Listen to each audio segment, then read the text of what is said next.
So I remember showing up. I will never forget my first day showing up at the barbershop. Okay. The barbershop owner had told them, like, we have a new barber coming in, but I think he, for shits and giggles, purposely did not say, by the way, it's a woman. Okay. So I had all my stuff in this little like toolbox thing. I had my cape around my neck, had my lunch, my water bottle. And I remember I walked into the shop and everyone was in there cutting hair. I walk in, everyone looks up, looks at me. Everybody just pauses and is like blinking, right? I swear I can hear them blink. It was like blink, blink. I swear a tumbleweed went by. There was a mouse in the corner eating cheese. The mouse stopped eating his cheese and was like, and it gets dead quiet. Everyone stops talking, stops cutting, and looks at me like, are you lost? Because we'll help you get found. All right. They looking like, who are you? What is going on? They don't know if I'm a crazy girlfriend showing up, some big mama, am I selling food? They thinking everything besides I'm the new barber, right? So I walk in, the tumbleweed goes by, I kick the tumbleweed. I walk over and I looked at the owner. I was like, is this my station? So now the barbers start looking at each other like this. They look at each other like, her station? Like their brain was about to combust. And I had my little dress on, my little platform sandals. My hair was cute. So they all looking like their brain is about, they looking like new barber, new barber, new barber. Right? This is a true story. So the owner is at this point kind of smirking because I know he knows what all the barbers are thinking. So the niggas getting a haircut, looking up at their barbers like, they're all just like, no one's saying anything, but they all are just kind of like, right?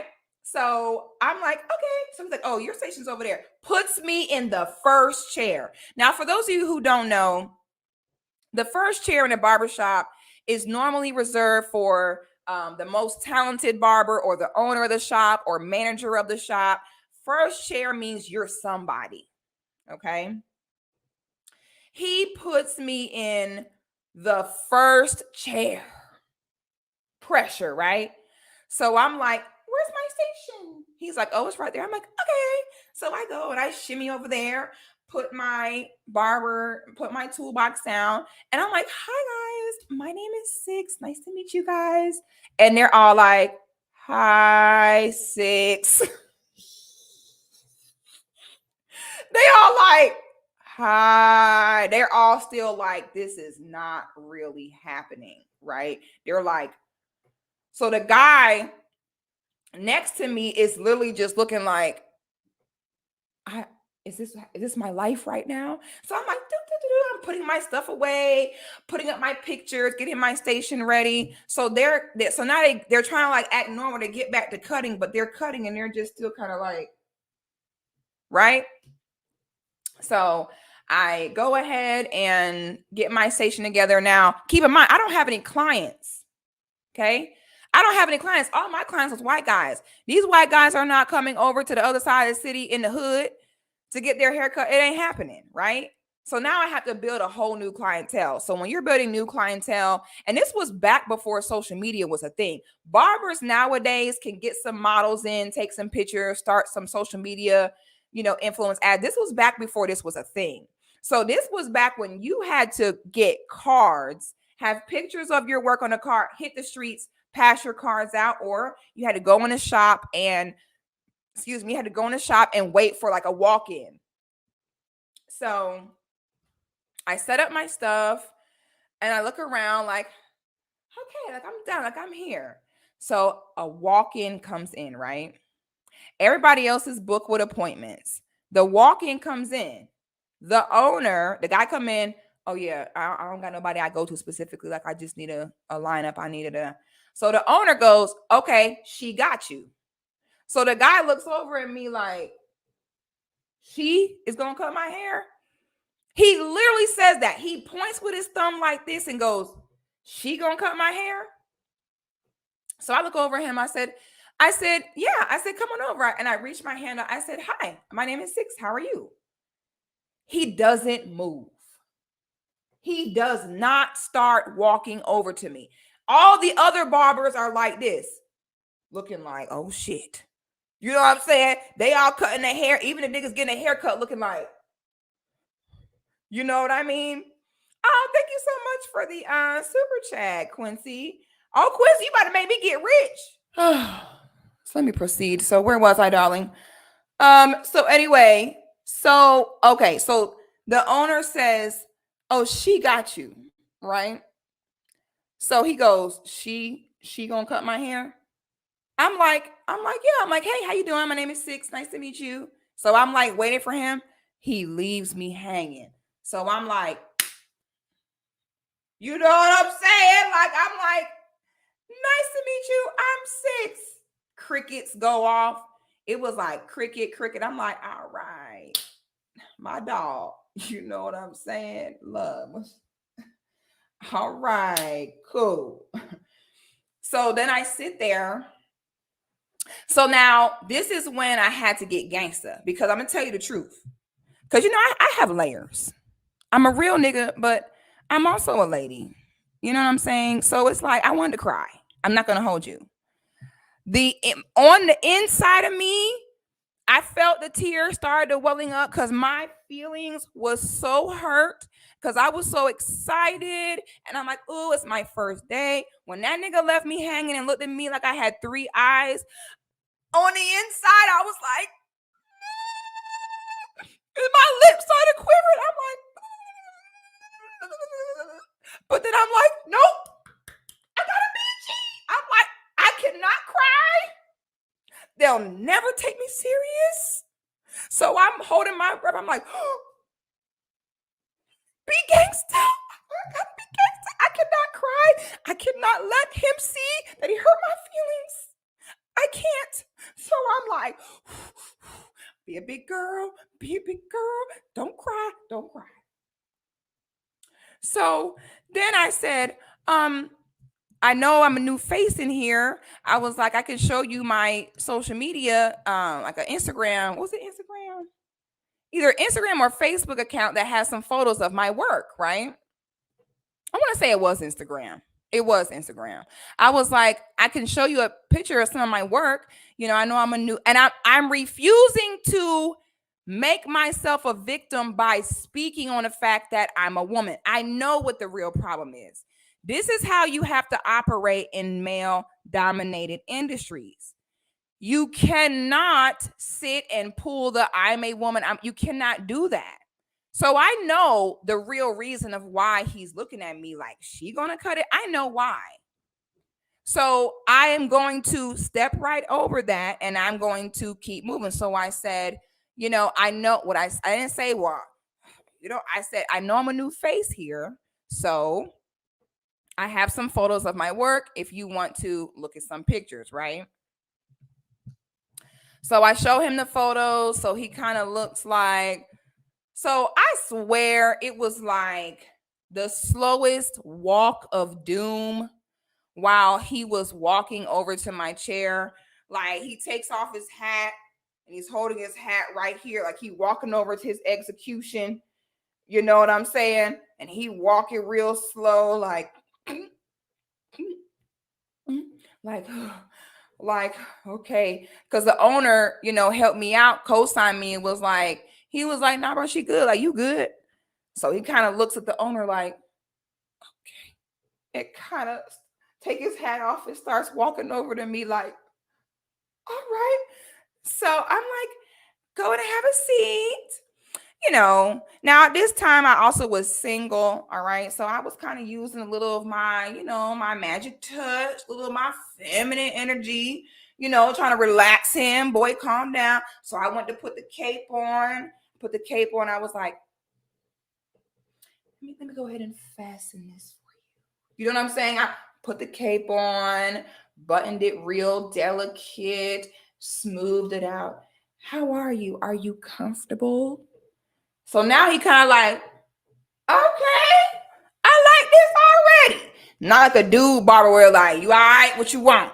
So I'm like, let me start to show him the benefits of a woman doing this. So he sat down, smoothed the cape out. You know what I'm saying? He tells me, okay, I want a low Caesar. I want the size temped out real low. I want it temp in the back, da da da. Okay, cool. I said, that's when I said, can I make a suggestion? I said, you would look really nice with a part. He was like, a part? I'm like, yeah. I'm like, you also might want to take your size down a little more because it's a little bulky behind your ear. Doesn't really complement your head shape. So he's kind of looking at me like, all right. Okay. He's like, well, you got to do what you think, because by now he relaxed. Okay. I'm like this. Go ahead and sit down.